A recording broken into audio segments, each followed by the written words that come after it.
E agora eu vou fazer a apresentação do próximo palestrante, que é o Dr. Otávio Gebara.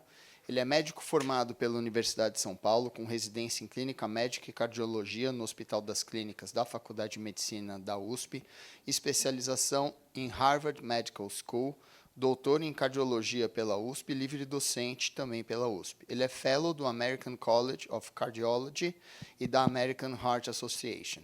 Atuou na divisão da cardiogeriatria do INCOR e como professor colaborador da USP, além de ter sido superintendente médico e diretor clínico do Hospital Santa Paula.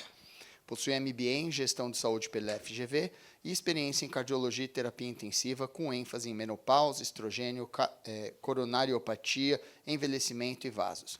Até 2023, foi diretor estratégico de projetos médicos e do Instituto de Ensino e Pesquisa da DASA. Muito obrigado, professor. Obrigado por todo esse currículo, hein? Foi o que me passaram, hein? Obrigado, pessoal. Bom, seguindo na linha do Fábio e do Marcondes, vamos seguindo na controvérsia e decepção. Eu vou puxar a sardinha para o meu lado, que eu vou falar mais de testosterona relacionada ao sistema cardiovascular.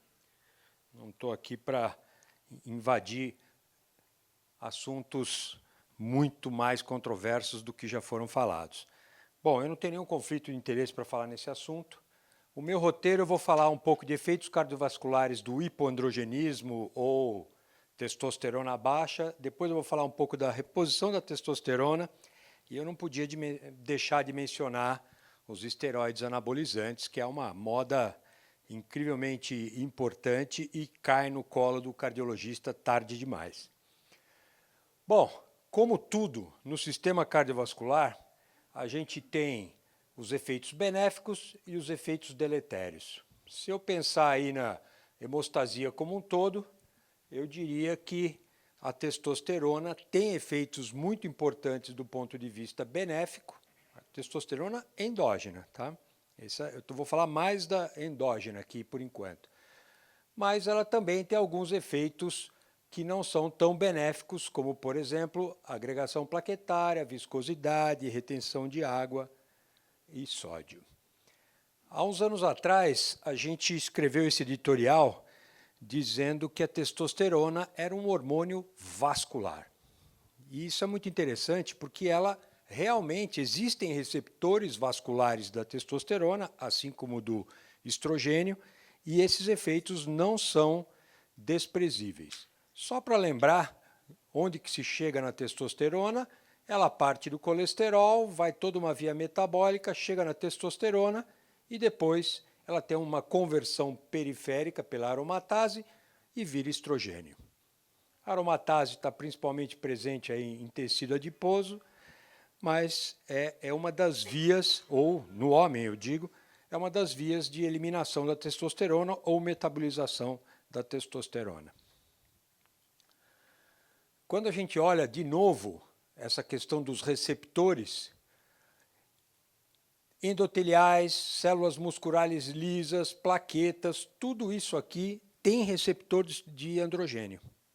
Tudo isso aqui vai sofrer efeito da presença ou da ausência da testosterona. E aí, gostei do título desse artigo, The Dark Side of Testosterone Deficiency. Eu vou falar um pouquinho o que acontece nessa queda natural da testosterona, do ponto de vista vascular. Nós temos aqui, todos os receptores que eu falei, à medida que você diminui a testosterona disponível para esses tecidos, a gente começa a ter alterações da pressão arterial,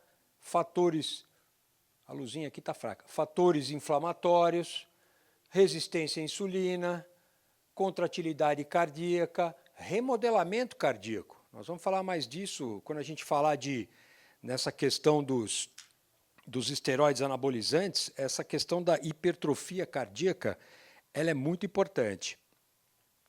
E aí, falando no hipogonadismo, sem entrar na controvérsia que o Marcondes já falou, o que é hipogonadismo? Vamos acreditar que existe o hipogonadismo. Já vamos partir da definição de que ele está presente. Isso causa um monte de alterações no metabolismo, tanto de proteínas, colesterol, carboidrato, que vão acabar levando a uma disfunção endotelial, que para o cardiologista tudo gira em torno do endotélio, toda aterosclerose é uma doença endotelial, e aí vai estresse, trombose, inflamação e progressão de placa aterosclerótica e assim por diante. De novo aqui, todo aquele tecido subcutâneo produzindo as adipocinas, quando a gente tem uma redução aí da testosterona, tem uma tendência de acrescentar tecido adiposo com esses efeitos maléficos do ponto de vista de resistência à insulina, e aqui aquela artériazinha clássica desenvolvendo a placa na região subendotelial e posteriormente essa placa crescendo. O que eu posso, nos estudos epidemiológicos, detectar quando eu tenho um nível de testosterona baixa, vamos assumir aqui abaixo de 300, ou 330, como falou o Marcondes. Eu tenho um triglicérides mais alto, um colesterol total mais alto, um LDL mais alto, ApoB, vinda do LDL, e um HDL mais baixo, ou seja, um perfil pró-aterogênico. Isso em estudos observacionais. Quando você vai em análises multivariadas, tentando isolar estilo de vida, gordura corporal, outros fatores, permanece ainda triglicéridos reduzidos, HDL reduzido e LDL colesterol aumentado. Isso é estudo epidemiológico. Eu pego um grupo que tem testo baixa, comparo com outro grupo e vejo esses fatores. Quando a gente pensa em marcadores inflamatórios, que também são muito importantes do ponto de vista das doenças cardiovasculares, eu tenho um sistema pró-inflamatório, que você pode medir na proteína C reativa, na interleucina, no TNF-alfa ou na interleucina 1-beta. Então, aqui eu estou pró-aterogênico. Piora o perfil lipídico, piora o perfil de carboidrato, resistência à insulina e atividade inflamatória. E aí, quando a gente ainda vai um pouco mais nos fatores protrombóticos da deficiência de testosterona, esse é um estudo pequeno, 66 pessoas, existe uma correlação com o PAI-1, fibrinogênio e fator 7. O PAI-1 é um efeito pró-trombótico, ele é um inibidor da TPA, que é o profibrinolítico. Então, aqui também, acrescentando à questão inflamatória, a gente tem o pró-trombótico. E aí, vários estudos comparando níveis de testosterona e a presença ou não de doença arteriosclerótica. O grupo que tem doença aterosclerótica tem testosterona mais baixa. Ah, mas é porque o vaso já está com doença, eu não tenho receptor de testosterona. Será? Mas são estudos de associação daqueles fatores de risco todos que eu falei para você. Aqui também a mesma coisa, medindo testosterona para quem tem a doença aterosclerótica e quem não tem, sempre quem tem testosterona mais baixa. Aqui, uma correlação do ponto de vista do nível de testosterona, quanto mais baixo, mais o índice de score de obstruções de placa em artérias coronárias. Então, tudo isso são evidências epidemiológicas que a testosterona faz falta no sistema vascular. E quando a gente pensa em rigidez arterial, pulse wave velocity, também esse é um estudo muito interessante que quanto mais baixa a testosterona, mais rígidas são as artérias. A artéria rígida é um sinal de envelhecimento da artéria. A hipertensão arterial do idoso é uma hipertensão muito relacionada à rigidez arterial. Aí, quando a gente vai para meta-análises, pega uma quantidade enorme de estudos, você vê que aí começa a controvérsia para variar, né? Como disse o Marcondes, 16 estudos diz que é fator de risco, 12 estudos diz que não é fator de risco, os estudos prospectivos mostram que, eventualmente, a testosterona não é um preditor independente de eventos cardíacos. Apesar de todos esses mecanismos vasculares que eu falei para vocês, as coisas não são tão claras e matemáticas assim, porque isso se confunde com o próprio envelhecimento. Bom, aí vem tudo aquilo, não vou repetir, que o Marcondes já explicou para vocês. Se você não tem sintoma, não tem nem por que iniciar a medição da testosterona. Então, aqui não vou repetir, disfunção erétil, redução da libido e assim vai. Hipogonadismo por doenças e tratamentos, lembrar de doenças e principalmente doenças graves crônicas como AIDS e doenças crônicas, o uso de corticoide e assim por diante. Então, antes de pensar em tudo isso, a gente, quando vai falar de reposição de testosterona, tem umas contraindicações aí muito importantes, lembrando aqui da apneia do sono, que é uma questão que a reposição da testosterona costuma piorar a apneia do sono, então se é uma coisa não diagnosticada, e hoje a apneia do sono é um dos 8 fatores de risco de doença cardiovascular que a American Heart incluiu, o mais recente, a qualidade do sono. Então, só para lembrar que esse não é uma coisa desprezível e a gente tem que tomar muito cuidado quando a gente começa a pensar em fazer reposição de testosterona. Mas aqui tem uma palavra de cautela. Atualmente, tem se considerado testosterona baixa uma doença, tem se criado uma doença. Como o Marcondes falou, existe um percentual enorme de pessoas que são tratadas, feita a reposição, sem ter doença. Então, isso é muito importante, que a gente vai ter que monitorar muito cuidadosamente tudo isso, se você decidir fazer essa reposição hormonal. E eu coloquei aqui mais ou menos o que o Marcondes falou num fluxograma. Você tem sintomas compatíveis com hipogonadismo ou hipoandrogenismo? Se não tem, já parou aí. Não existe uma doença para você procurar. Se tem, você começa, dosa testosterona baixa, repete essa dosagem, pensa em avaliar a testosterona livre, que você sai fora dessa questão do SHBG que o Marcondes falou. Você tem que pensar em causa primária ou secundária, hipofisária, avaliar cuidadosamente as causas reversíveis, uso de medicamentos, obesidade, etc. Aí, se não tiver contraindicações, você pode pensar em fazer a reposição hormonal. Então, é um fluxograma aí simplificado, claro que se vocês forem nas diretrizes, isso está muito mais explicitado e claro, mas do ponto de vista prático, vocês veem que muita gente já para aqui, nem devia ter nem dosado a testosterona, e aí se inventa uma doença, e você, pulando a primeira etapa, você pode chegar num tratamento desnecessário. Aí, os cardiologistas sempre ficam nervosos quando você vai falar em hormônio, né? Vide o que aconteceu com os hormônios da menopausa, que a reposição hormonal da menopausa iniciou com euforia, depois se viu que não era bem assim, depois se chegou na era da razão. Esse talvez é um dos maiores estudos publicados aí na questão da reposição da testosterona em homens com testosterona baixa e sintomas próprios do hipogonadismo. Aqui era um estudo de não inferioridade, porque existia o medo de que a reposição da testosterona causasse eventos cardíacos, muito por causa daquela cultura dos esteroides anabolizantes. Qual foi a surpresa?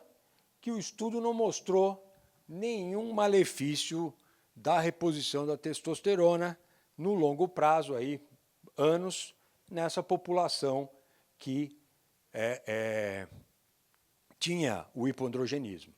De novo, é um estudo de não inferioridade, tem suas críticas. Não inferioridade é aquele que você não quer mostrar que é melhor ou pior, você só tem medo de que ele seja pior. Basicamente é isso, é um estudo de não inferioridade. E como disse o Fábio, sempre isso é publicado como manchete aí na mídia leiga e a gente perde as nuances de limitação do estudo.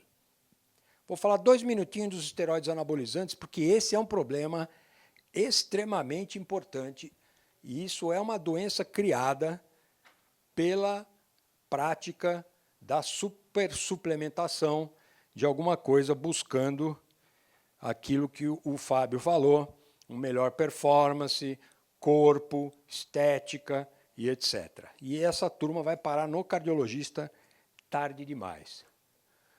Quais são os hormônios anabolizantes que nós já temos? Insulina, testosterona, GH e GF1. E a gente já produz hormônios anabolizantes. Quais são os anabolizantes artificiais? A lista é gigante e cada dia surge um novo, mas esses são os principais, os mais estudados aí e o que a gente encontra mais disponível na praça. Nandrolona, oxandrolona, oximetona, estanonazol, enfim. O que eles causam de cara que é ruim?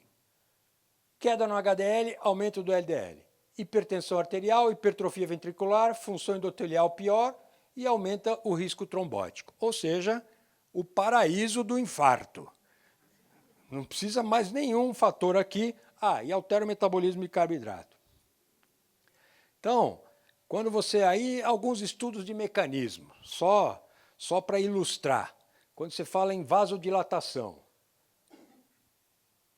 a turma que usa esteroides anabolizantes tem uma função endotelial pior do que quem não usa um anabolizante. Então, isso jovens, hein? Quer dizer, são pessoas que, teoricamente, têm uma função endotelial, uma saúde endotelial extremamente boa.